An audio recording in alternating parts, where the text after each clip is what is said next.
masarap nga yan ah. Ang tawag yan? Melon. Ang tawag yan pa? Melon. Ayaw. Bakit? Ano tawag yan? Ano? Masarap yan. Pakwan na. Pakwan nga yan. Melon. Oh, anong tawag yan pa? Melon, bakit? Watermelon. Pakwan yan. Watermelon. O, pati, masarap nga eh. Oh. Ang ganda pa naman ng ano. Pagkakaano. Pati, Chocolate, parang chocolate.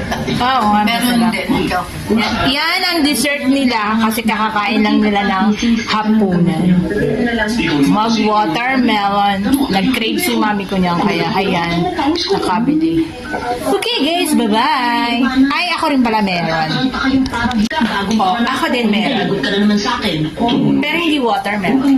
Yan. Lalaki. May pagka